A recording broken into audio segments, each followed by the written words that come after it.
this video, continuing the series on digital art avenues, and for this video we're looking at illustration, the field of illustration. The field of illustration is quite broad, but I will narrow down a few things that are particular to this field. So the particular outlets that you may pursue as an illustrator may be book and magazine covers, editorial illustration, merchandise such as t-shirts. You may do book illustration for things like children's books. Maybe do trading cards for different series that are out there. Maybe a trading card series for a cartoon. You may do promotional materials.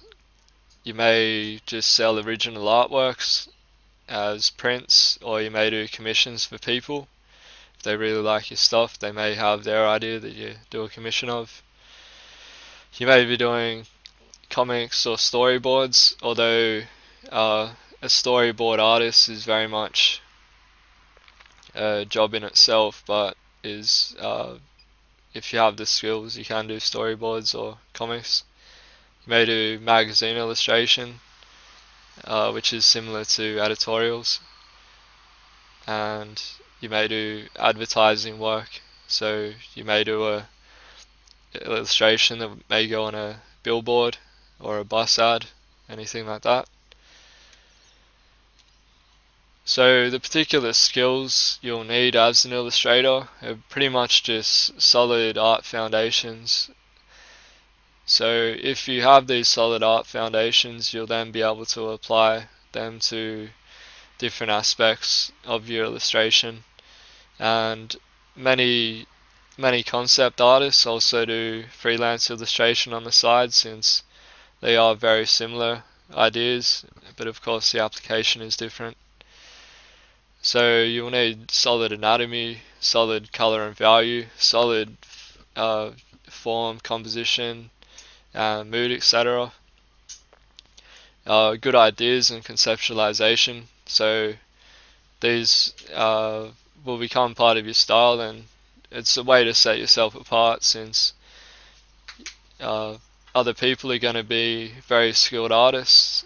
So you want to also have good ideas that are going to almost be a trademark, or something that a art director will, if an art director sees that you both have the skills, it's going to come down to whose ideas are better. So taking a good idea and bringing it to life. You'll need good storytelling ability, because you become a visual narrator, so you're telling a story through pictures to the audience. In regards to things to study to become an illustrator, you want to have good foundations. So that's building your house on a solid base, so that you're able to really bring those skills to the table, and people will recognize that you're not a weak artist, and you're going to be able to pick up and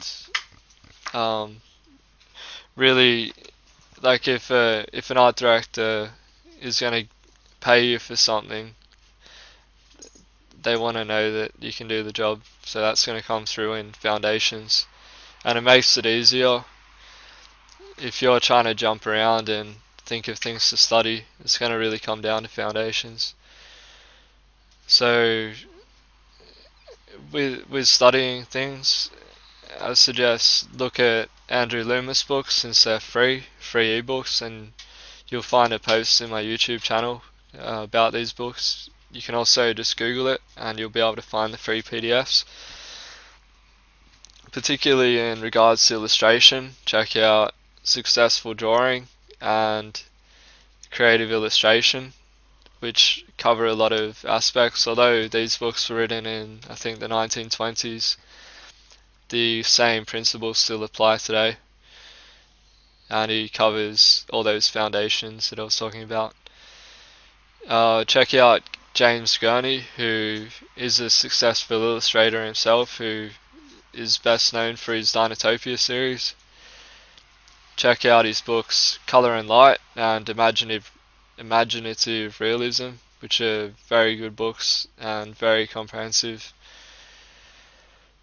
I'd suggest you do a lot of life drawing, so not only in classes but out of classes. So you may be sitting at the bus stop or the train station and you want to be able to capture life around you, and that's really going to build up your visual library, and you'll be able to bring those all that practice into real jobs.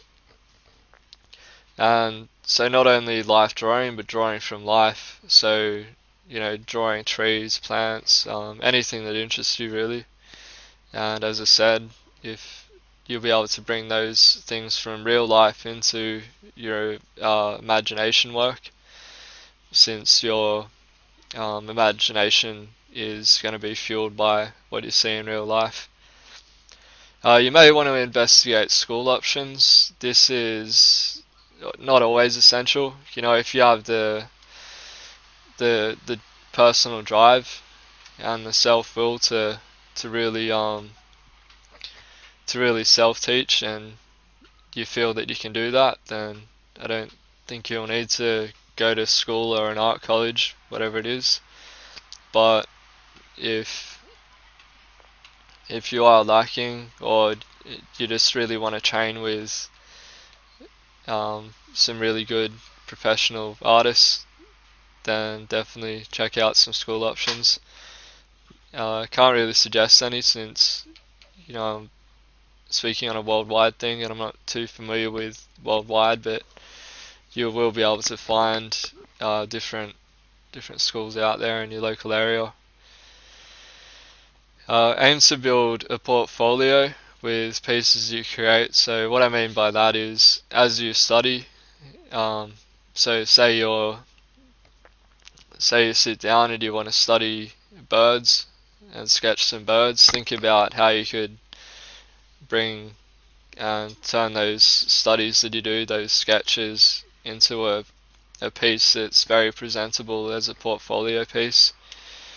And think of things as you practice, how they could be applied to a project, and that way you're not just binning your studies at the end of the day, you're actually able to use them and present them to clients in your portfolio.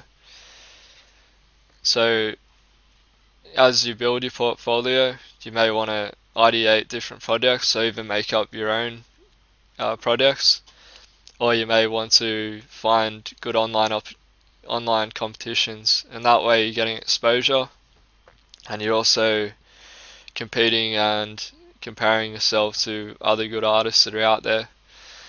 I'll talk about more of those later.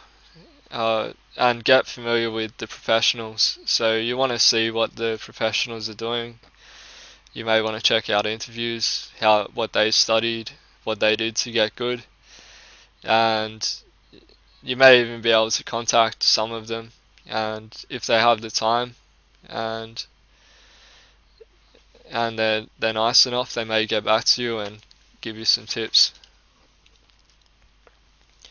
So some good illustrators out there that I could think of offhand would be John Foster, Sean Tan, who's quite successful. These are all very successful artists actually.